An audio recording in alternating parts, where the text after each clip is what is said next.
Hola, Laurita. En 5 arrancamos. Laura, en 5 arrancamos. Hola, buenas. Dale, perfecto. Vamos a esperar que todos se vayan conectando. Estamos bien puntual, muy bien. Esperamos 5 minutos y arrancamos.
Arndt. Estoy tomando lista, ¿eh? Arndt, ¿está?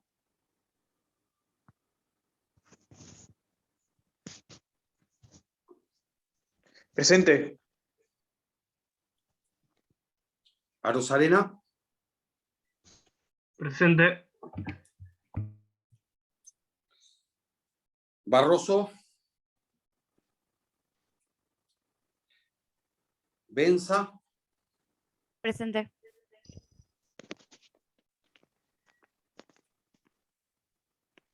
Bombín. Barbini. Presente. Campoamor. Castelli. Castelli. Cattaneo. Presente. Occhiardi. Presente. Cornelis. Presente.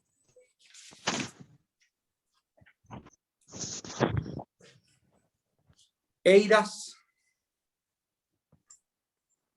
Farise. Presente. Eiras. Bueno. Farise. Feltes. Presente. Fons. Fornillo. Frei Díaz. García Costa. González Santucho. Presente. González Lucía. Krugli. Liesegan. Liebilao. Pérez Melanie.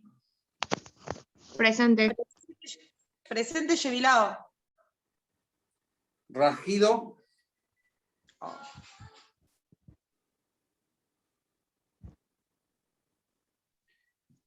Retontaro Acosta. Rodríguez Jiménez. Presente.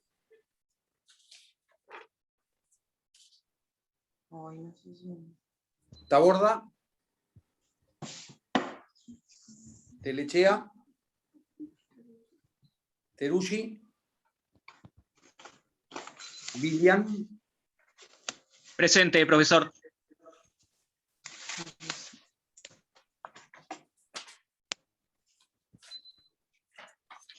Bien, vamos a empezar la clase.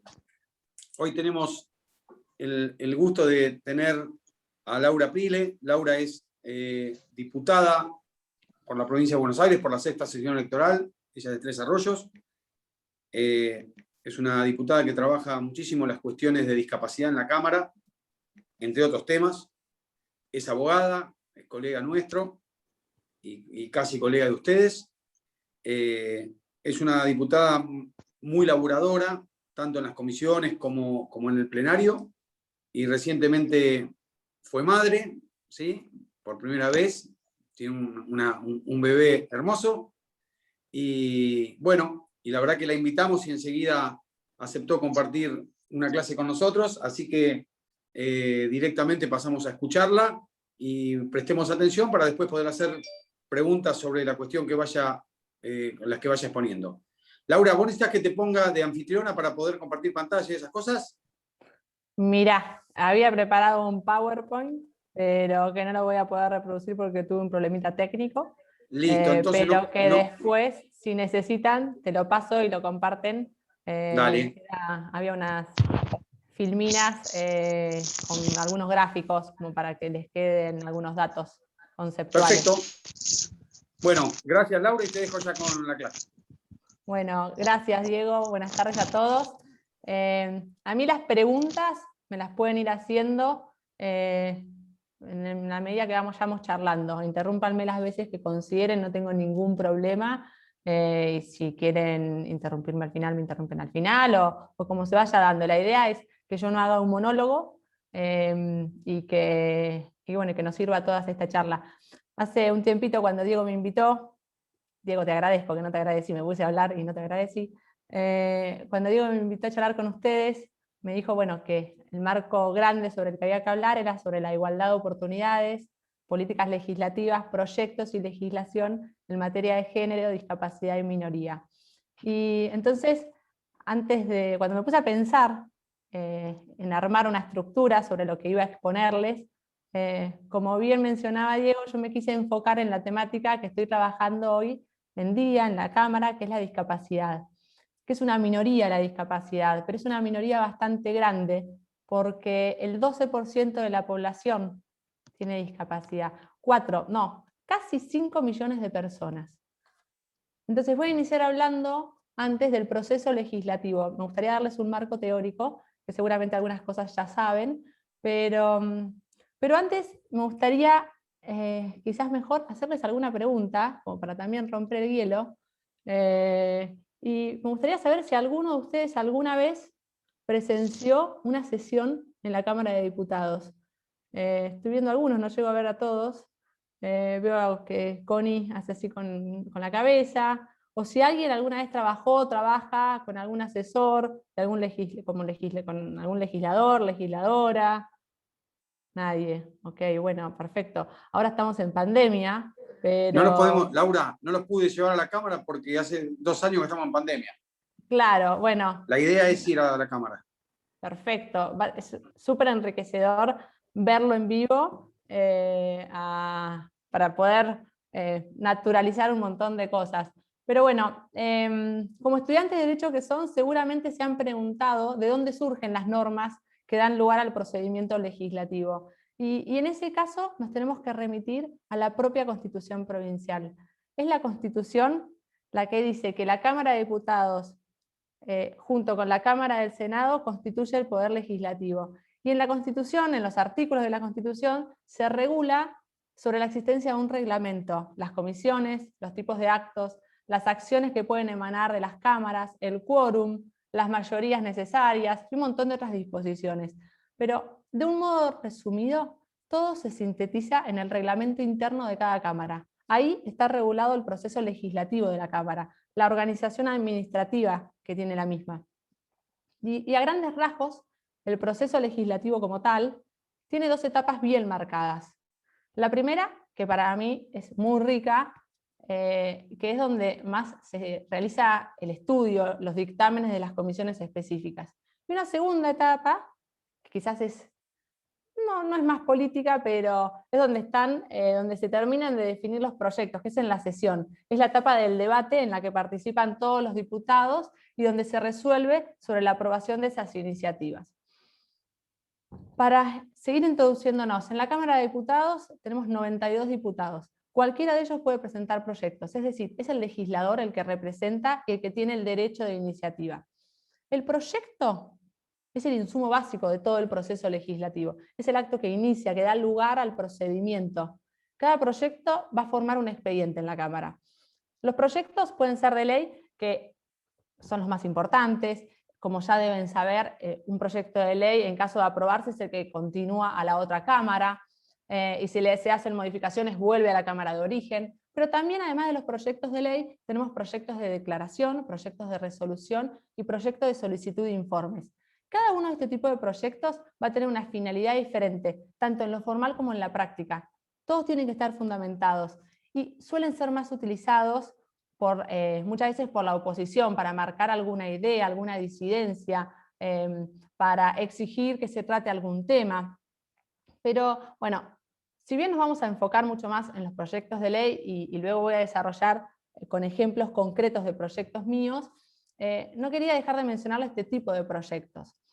Y para ejemplificar, proyecto de resolución es importante, muchas veces, ¿qué es una resolución? Bueno, es toda medida que se relacione con el modo de funcionamiento de la Cámara de Diputados.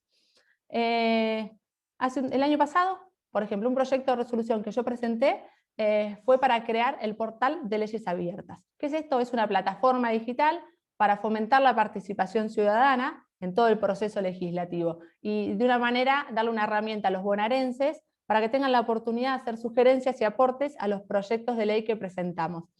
En este caso en particular, no solamente se presentó el proyecto, sino que se hizo toda una búsqueda de consensos con los diferentes diputados de los diferentes bloques.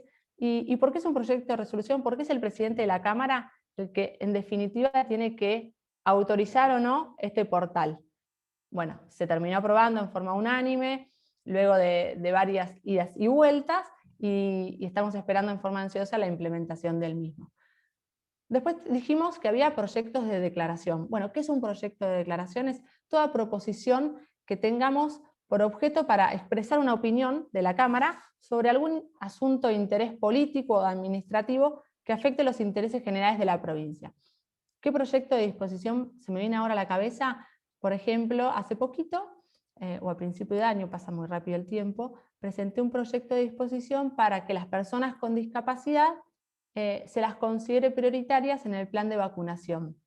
Entonces yo le solicité a través del proyecto de declaración al Ejecutivo que considere esto. Era algo que afectaba al interés general de la provincia. Bueno, ¿por qué lo pedí? Para mí el dato es claro. Hay datos concretos donde indican que la mortalidad de las personas con discapacidad es 3 veces superior a la población general. El porcentaje de letalidad entre la población con discapacidad fue un 7% en el 2020, mientras que el de la población total es del 2,2%, es decir, de fallecimientos de las personas con discapacidad que se contagiaban del COVID. Y así ejemplos de disposición hay muchos. Después también dijimos que había solicitud de informes. Bueno, la solicitud de informes es para pedirle información a los diferentes ministros del Poder Ejecutivo, ya sean verbales o escritos, siempre dentro de sus competencias. Por ejemplo, en cada sesión se presentan muchos pedidos de informes. Uno que hemos presentado para ejemplificarlo y traerlo a la realidad es, por ejemplo, yo que trabajo en discapacidad, existe lo que es el COPRODIS, que es el Consejo Provincial para las Personas con Discapacidad. Bueno, solicité un informe para que se nos notifique, se nos informe cuál era la actividad que estaba desarrollando o si estaba ya en funcionamiento o no el Consejo Provincial. Al poco tiempo se constituyó el Consejo y hoy está en pleno funcionamiento con diferentes comisiones. Como les decía, hay algunos que son más utilizados por la oposición, algunos de estos proyectos, como forma de expresar los intereses de cada uno. Voy a servir un mate. Cuando se presenta un proyecto, se inicia un expediente.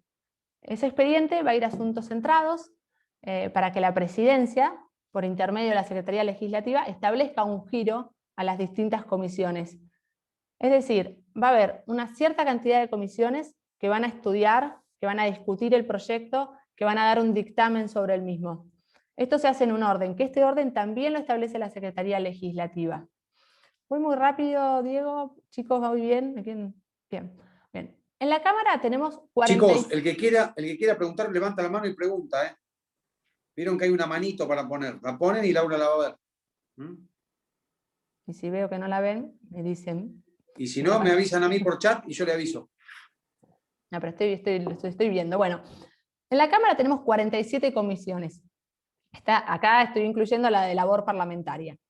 Es en el reglamento que les hablaba al principio, donde se establecen cuáles son las competencias de las comisiones, así como la cantidad de integrantes de las comisiones.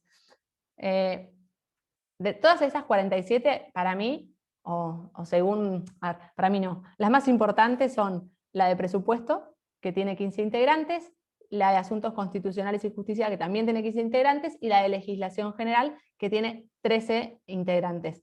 Todas las comisiones tienen un presidente, un vicepresidente y una secretaría. Luego el resto de los diputados que integran esa comisión son vocales. Estas comisiones tienen dos modalidades de reunión, las de asesores y las de diputados. En las de asesores generalmente se estudia el proyecto con una perspectiva mucho más técnica y se plantean a priori las posiciones que vamos a tener los diputados. Pero es en la de diputados donde se define finalmente la posición sobre el proyecto.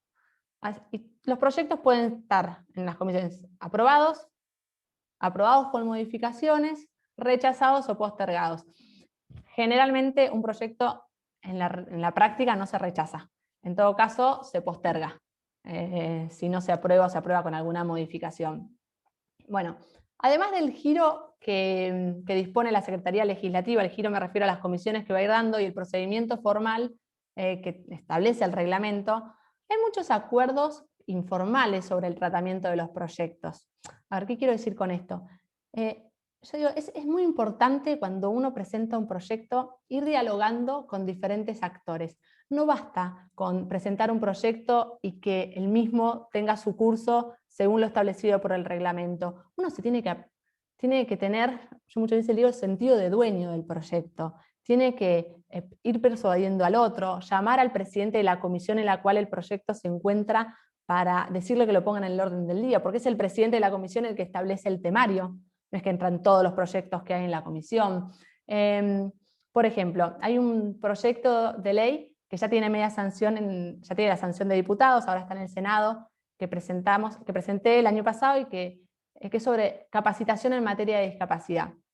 Si bien después lo voy a ampliar al proyecto y contarles, ahora básicamente acá se logró su aprobación en forma unánime, pero no es que presente el proyecto. Para eso me puse a hablar, lo llamé al presidente de la Cámara en varias oportunidades, fui viendo dónde iba el expediente, por qué comisiones iba llamando, molestando, y con todos los partidos políticos. Acá en este caso, a ver, yo siempre digo, más allá de las diferencias políticas partidarias que puedan existir, hay muchas más similitudes de las que uno a veces cree viéndolos desde la casa, viéndolos desde la tele, como a veces discutimos. Entonces hay que agarrar el proyecto en concreto. Yo lo llamé en este caso a Federico Termin, presidente de la Cámara, digo, puede tener un montón de diferencias, pero bueno, en el proyecto en concreto vamos a poner a estudiar la temática en particular y nos vamos a encontrar con un montón de similitudes. Y en este caso en particular así fue, y tuvimos la posibilidad de hacer intercambios, de hacer modificaciones al proyecto. Eso es lo interesante de cada proyecto, estar detrás de él, hacerse dueño realmente, empezar a molestar en el buen sentido. Ahora pasó al Senado, bueno, ¿en qué comisiones va a estar? ¿Con qué diputado, con qué senador tengo más afinidad? Entonces lo empiezo a llamar, lo empiezo a contar.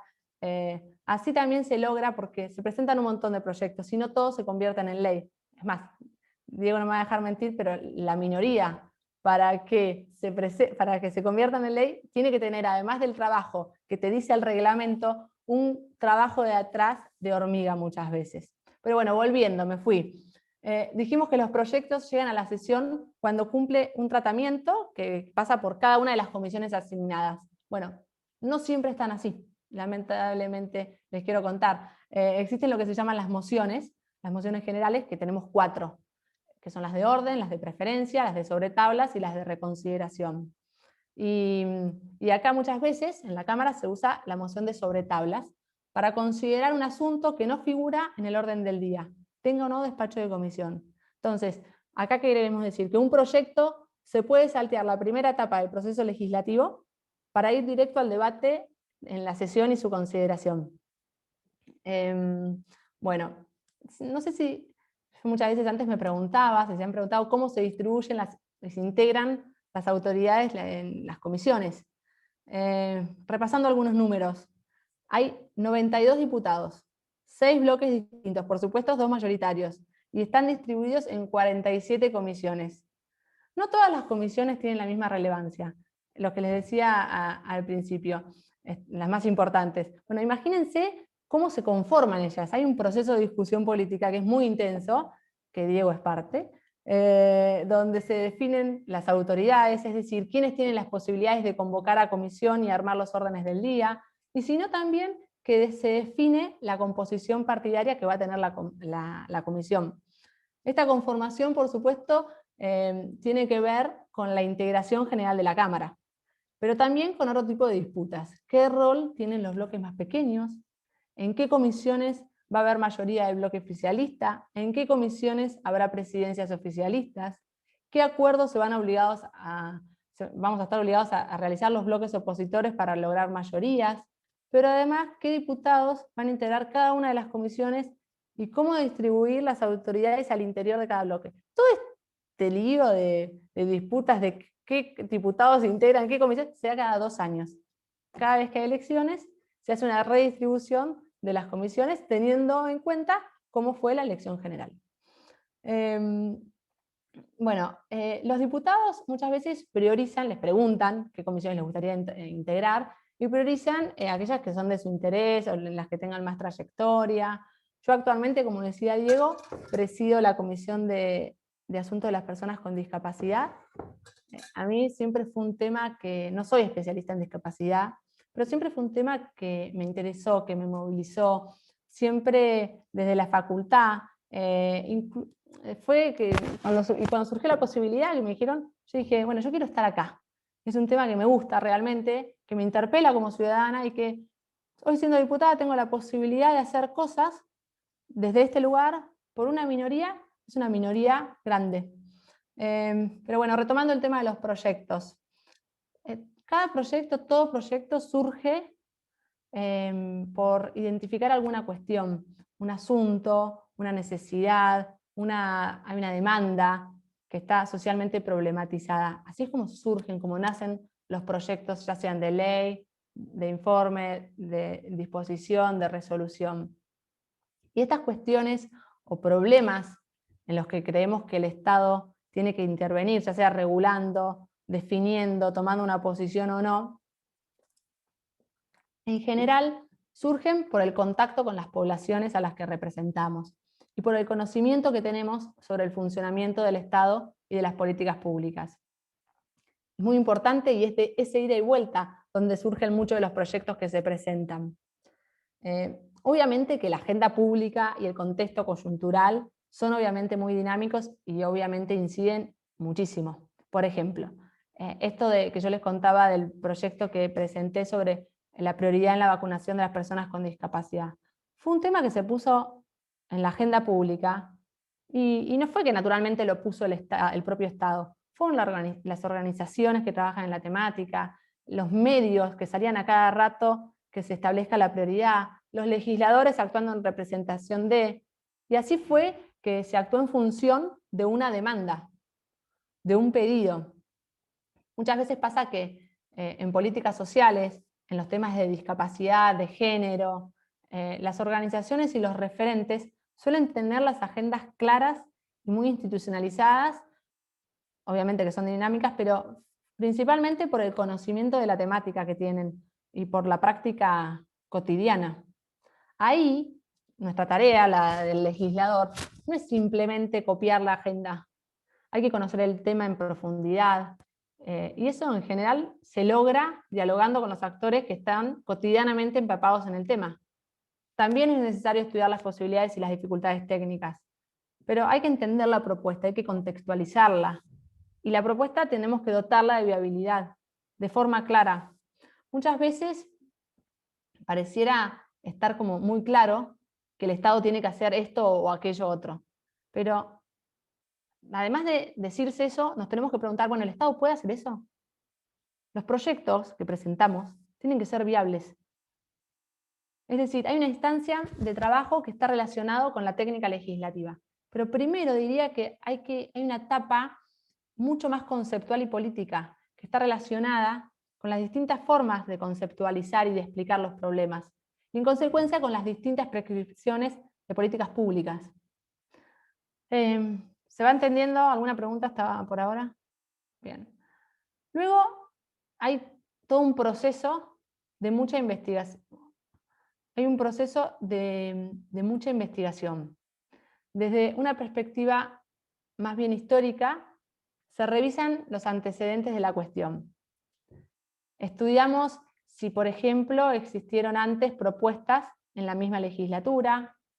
También se hace un análisis de la legislación comparada con otras provincias, o incluso muchas veces, cuando estamos estudiando un proyecto, miramos a otros países.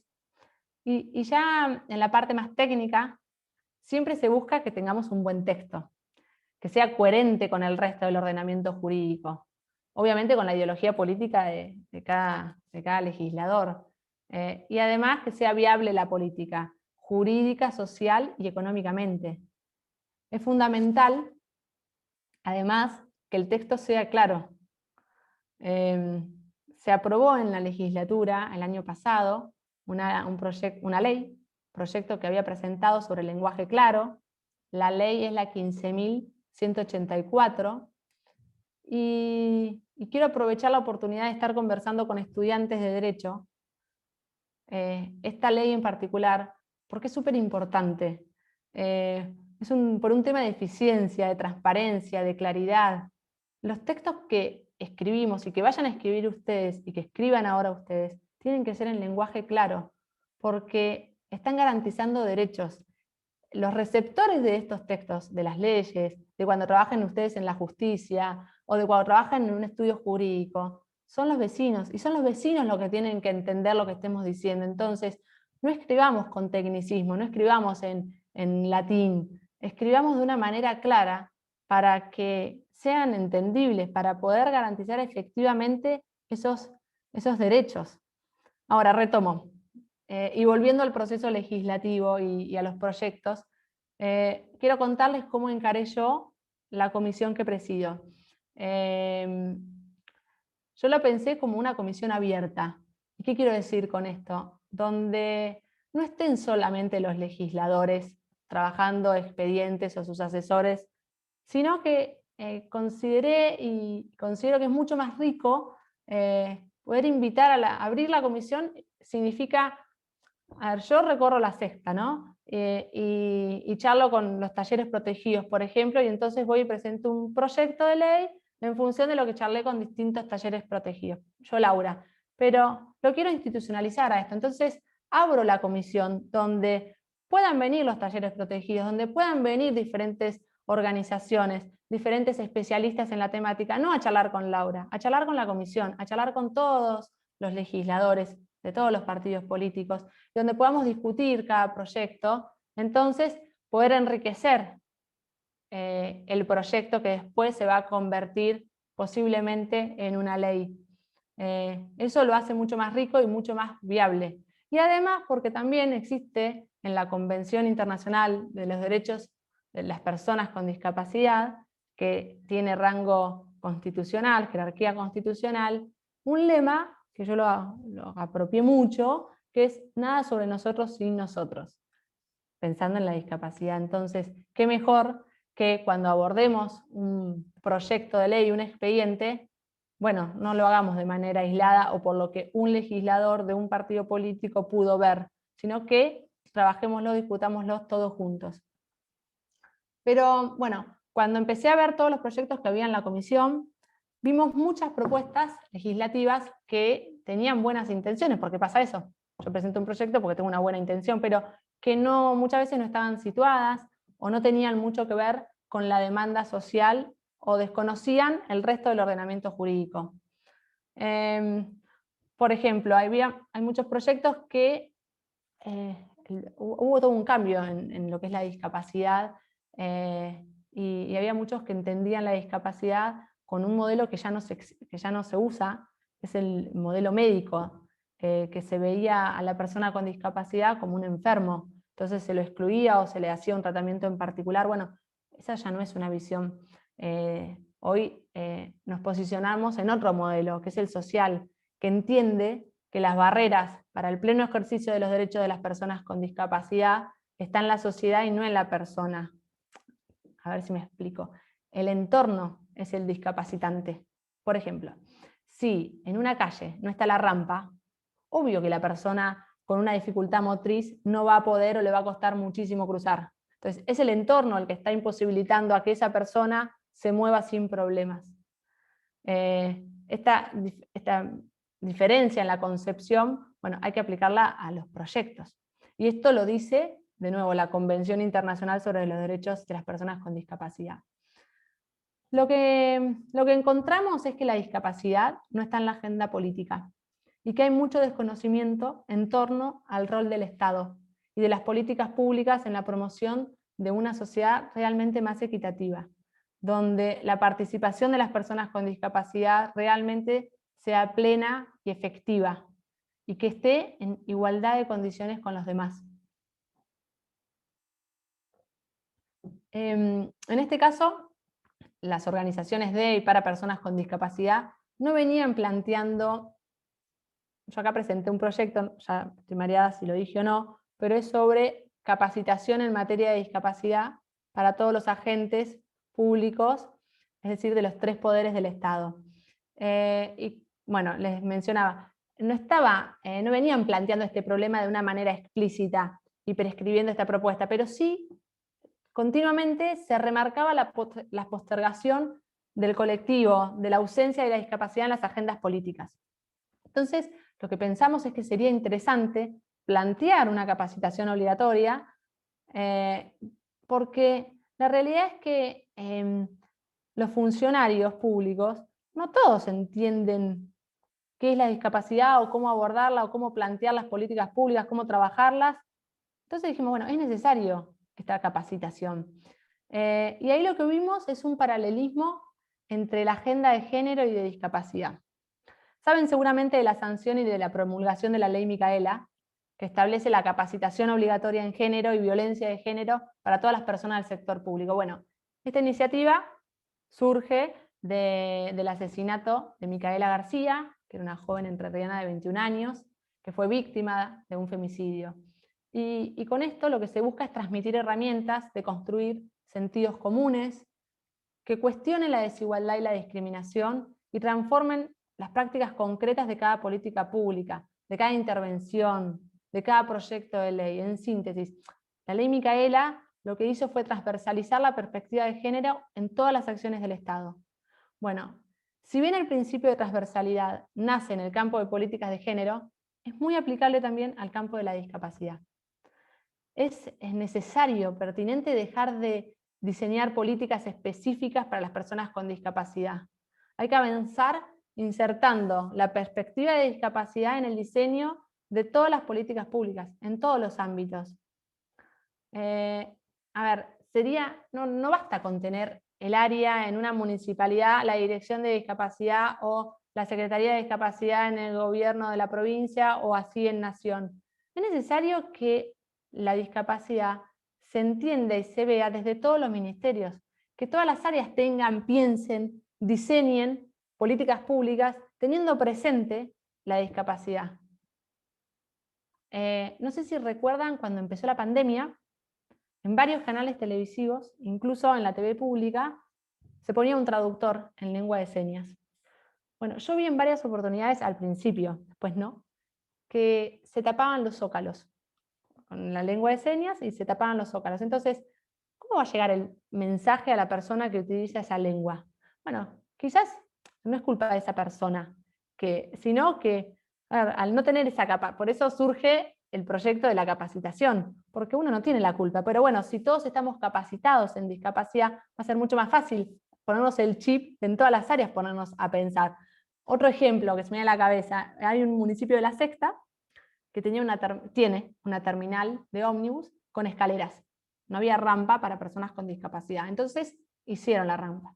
Bueno, después de hacer la rampa, de gastar un presupuesto en hacer la rampa, etc., nos dimos cuenta de que cuando fueron a usar la silla de ruedas, no daba el giro. No daba el giro. ¿Por qué? Porque la persona que fue a hacer la rampa tuvo la buena intención, pero no tenía el chip en la cabeza, la capacitación necesaria. ¿Qué es la sexta? La sexta sección, la provincia está dividida en secciones electorales. Yo digo la sexta como si se sabe, y capaz que no lo saben. La provincia se divide en secciones electorales, los diputados son elegidos en representación de esas secciones. La sexta está compuesta por 22 municipios. Yo fui elegida por esa sección, que son los del sur de la provincia de Buenos Aires. Bueno, de esta manera, volviendo al tema de los ejemplos, lo importante es que se pueden reducir, si tenemos esta visión, las barreras y las exclusiones de los entornos para realmente poder construir una sociedad que sea inclusiva y que celebre la diversidad realmente, en donde haya una plena participación de todas las personas. Ahora bien, bueno, ya les mencioné, y esto es muy claro, el lema que tiene la convención y que nos apropiamos en la comisión: nada sobre nosotros sin nosotros. Es necesario poder hacer partícipe a las personas con discapacidad, las diferentes organizaciones que trabajan en la temática, tener una colaboración estrecha, estar en una co-creación con las personas con discapacidad. Con ese principio como fundamental, nosotros recurrimos a distintos referentes y organizaciones de la discapacidad, y no me quiero olvidar de nombrar especialmente a una persona que es de esta casa de ustedes, que en este proyecto en particular se involucró mucho en el proyecto de ley, hizo muchos aportes, que es la doctora Agustina Palacios, que hizo aportes muy significativos. No solamente ella, también trabajamos con, no me acuerdo si 9 o 10 organizaciones en el proyecto, donde todas fueron realizando aportes muy significativos, todas validaron el proyecto, veían en él realmente la oportunidad de poder operativizar los principios de la Convención, de que el Estado tenga más herramientas para acompañar a las personas con discapacidad. Y todo esto fue un proceso de colaboración, de investigación, de aprendizaje, que dio mucha legitimidad a la propuesta. No solamente intervinieron referentes como Agustina, como organizaciones, sino que también creamos una mesa de trabajo donde participaron legisladores de otros espacios políticos.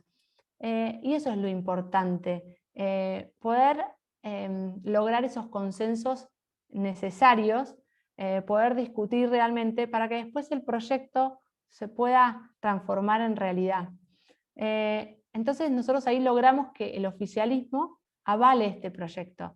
Y bueno, y se terminó con, o sea, todavía no es ley, tuvo media sanción en diputados, se logró, pese a que al principio había varias disidencias, su aprobación en forma unánime, y está en el Senado. Me puse, luego que averigué en qué comisión estaba, a llamar, a averiguar. Bueno, el otro día, la semana pasada, se aprobó de forma unánime en una comisión.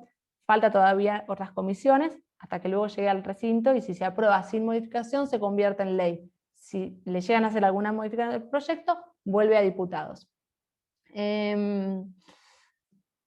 Bueno, a ver, en el campo, faltan muchas cosas en materia de discapacidad. Este proyecto de capacitación creo que es clave para visibilizar el tema, para tomar conciencia de la importancia que tiene que tener la discapacidad, pero este proyecto no lo es todo. La agenda de discapacidad no se completa con esto. Creo que es esto que les digo, es la estrategia para poder además romper prejuicios, porque hay muchos prejuicios con relación a la discapacidad, por el desconocimiento que hay. Y también este proyecto lo que va a hacer es abrir nuevos caminos.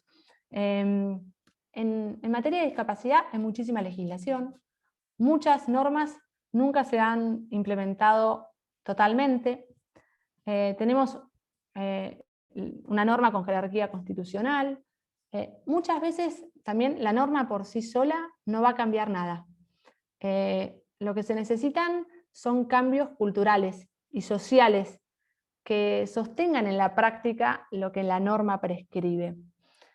Nos falta también discutir mucho acerca del rol de los talleres protegidos de producción, por ejemplo, y qué regulación podemos construir en esa línea. Un taller protegido, hay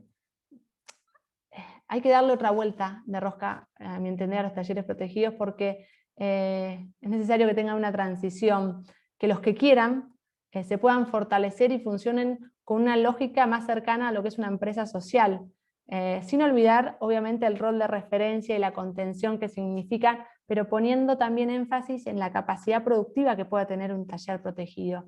El otro día viajé a la localidad de Torquín y visité un taller protegido, y la mayoría de los talleres protegidos están fundidos o necesitan siempre del Estado, de ayudas.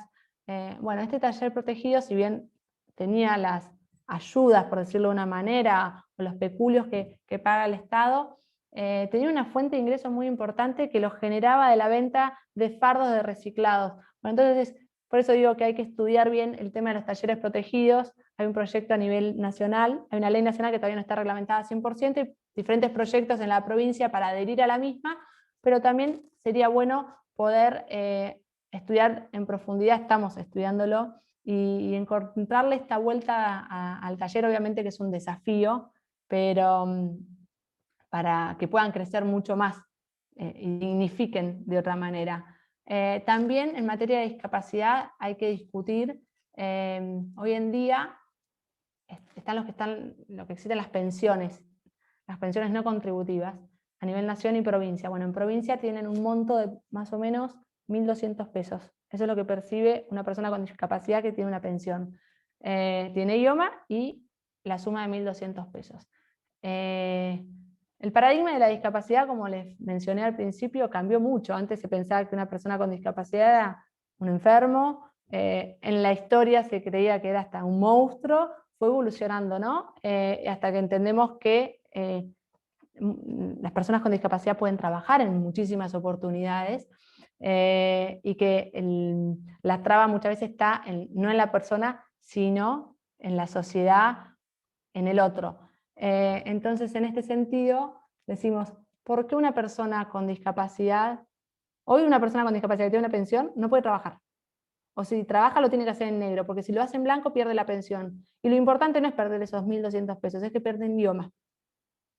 Pierden la obra social. Entonces, bueno, presentamos un proyecto que, a diferencia de los otros que les hablaba de los consensos y de lo que logramos, y bueno, en este todavía no logramos los consensos necesarios. También con esto de la comisión abierta invitamos al titular del IPS para poder discutir sobre el proyecto. Obviamente, quizás podamos avanzar, quizás no, pero estamos detrás de pelear esta idea, porque considero que las personas con discapacidad tienen el derecho de poder trabajar sin perder esa pensión.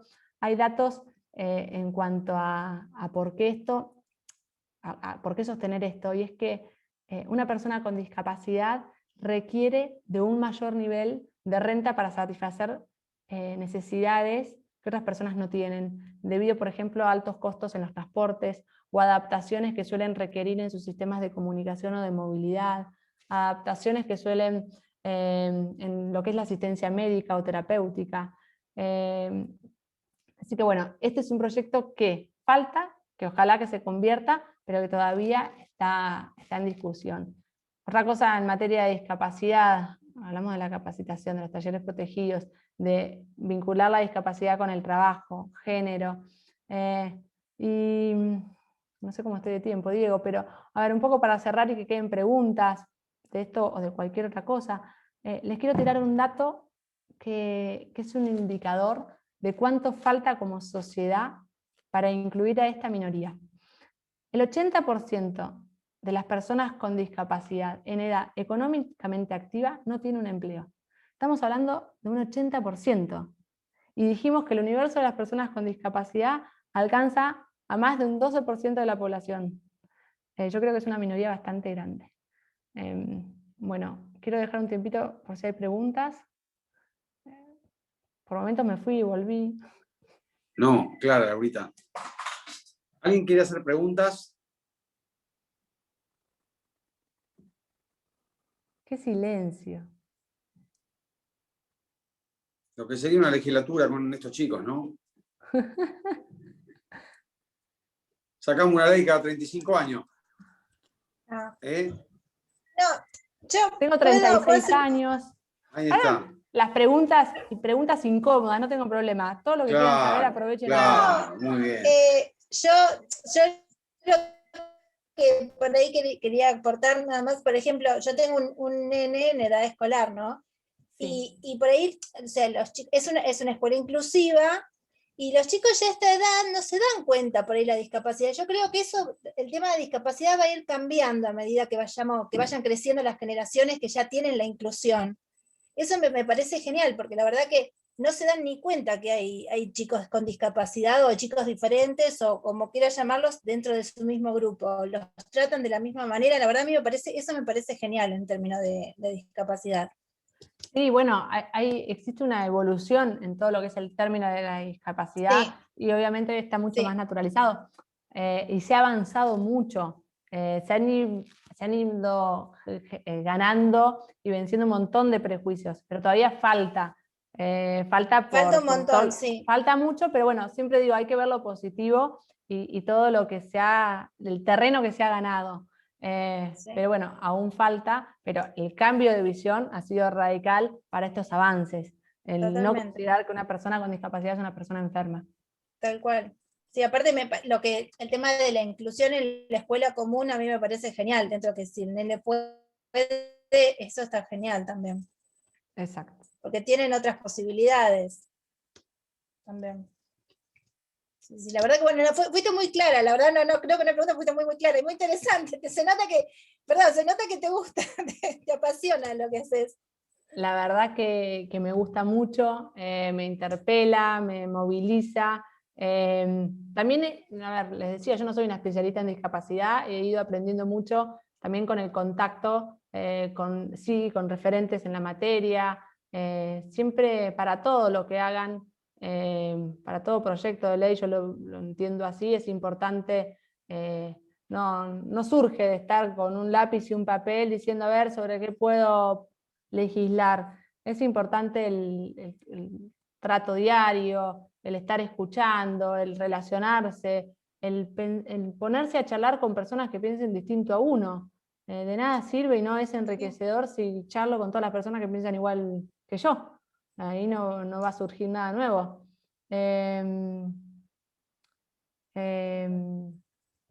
Bueno, eso, se me fue la idea.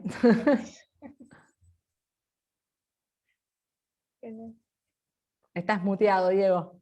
Es la edad. No. Quieren decir algo, opinar, no necesariamente tienen que preguntar, pueden hacer un aporte, una crítica. También, bueno, antes de llegar a ser diputado, yo creo que ser diputada es un cargo. No soy ni más ni menos que nadie, así que uno a veces, o yo cuando, por ejemplo, era chica y veía a un legislador, lo consideraba una persona, por eso digo, está bueno que un día vengan a la Cámara, ojalá que la pandemia se termine rápido, yo los recibo en el despacho, vamos a recorrer las instalaciones y los invito a que formen parte y que vean y presencien las comisiones. No veo lo rápido de que se termine, pero bueno, decía un amigo mío, el arquitecto Curi, un gran amigo, decía, una persona optimista es un tipo al que le faltan datos, ¿no? Y me parece que lo de rápido no lo veo, pero bueno, deseo también lo mismo, deseo lo mismo.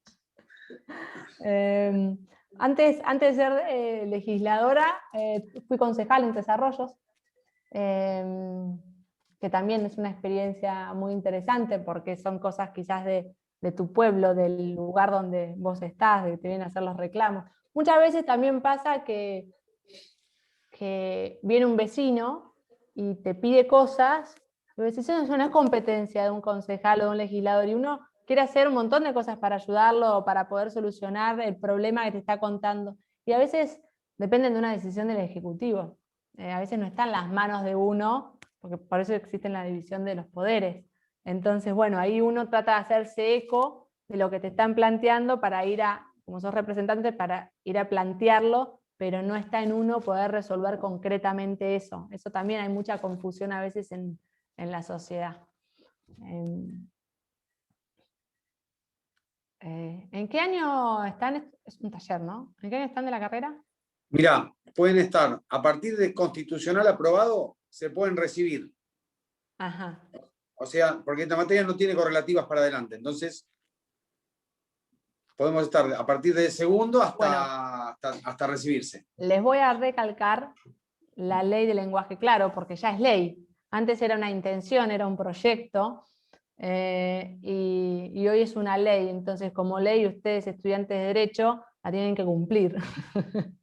No hay muchos legisladores, les voy a contar, chicos, no hay muchos legisladores, como la diputada Prile, que en un año legislativo haya sacado 2 leyes propias, ¿sí? 2 leyes de su autoría.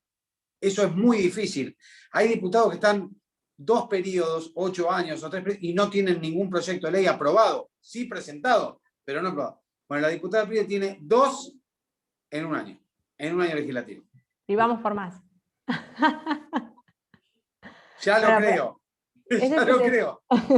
Es este sentido de dueño, a ver, y también es todo un aprendizaje. Cuando el primer año de legisladora, no, o sea, capaz que uno deja que las cosas vayan sucediendo. Bueno, me di cuenta que me costó un poquito darme cuenta, pero me pongo detrás del proyecto, y es ir de un proyecto a la vez. El que mucho abarca, poco aprieta. Dicen, bueno, a Diego un montón de veces lo estoy llamando, che, ¿por qué no ponemos esto en el orden del día? Fijémonos, por favor. Nada, si bien hay todo un trabajo serio, también creo que influye mucho si se le está detrás de las cosas, como todo en la vida, ¿no? Bueno, anda a ocuparte de Teo, que estará durmiendo ahora. No, ¿qué está haciendo? Ahora Teo, no creo que esté durmiendo, tiene 2 meses y medio. Hasta 5 minutos antes de conectarme con ustedes lo alimenté para que no llore, así que estar muy tranquilo, es un santo. A veces duerme un poquito poco, pero la verdad que estoy muy contenta, es una bendición.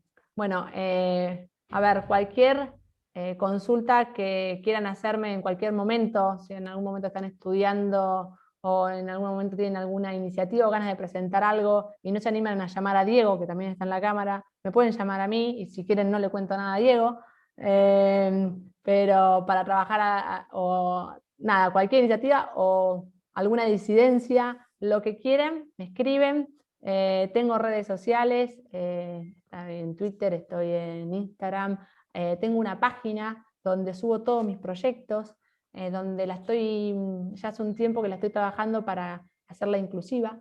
La página es, si la memoria no me falla, www.lauraaprile, quedan las 2 juntas, .com.ar, con el .ar, si no. Y ahí voy subiendo también los proyectos. Bueno, nada, y a disposición para lo que necesiten. ¿Sí? Yo pensé que alguno iba a preguntarte si sos algo del Tano Aprile, que fue intendente de Mar del Plata, porque el padre de Laura, obviamente de apellido Aprile, fue intendente de Tres Arroyos. Entonces hubo un momento que 2 Apriles eran intendentes, uno en Tres Arroyos y otro en Mar del Plata.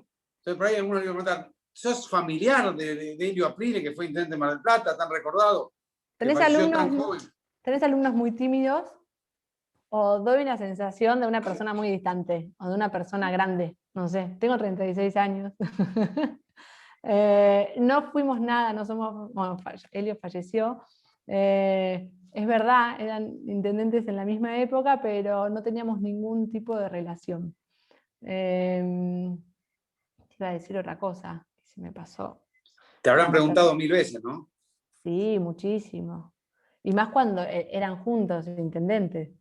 Y de hecho se han cruzado en más de una oportunidad. Sí, sí. Claro. Pero bueno, la tarea legislativa es una linda tarea, que es muy gratificante, es un honor. A veces hay mucho prejuicio con la política, pero es importante que cada uno con las ideologías que tenga se involucre, se meta, o las cosas que lleve adelante las haga con compromiso, con conciencia. Es una frase que está hecha, pero ustedes son chicos, son jóvenes y el futuro está en nosotros, porque yo también soy joven. Entonces, hagamos las cosas con seriedad y con gusto. Bueno, Laura, 1.000.000 de gracias. Gracias por darnos tu tiempo. Y desde ya te contamos para el próximo bimestre de la cursada.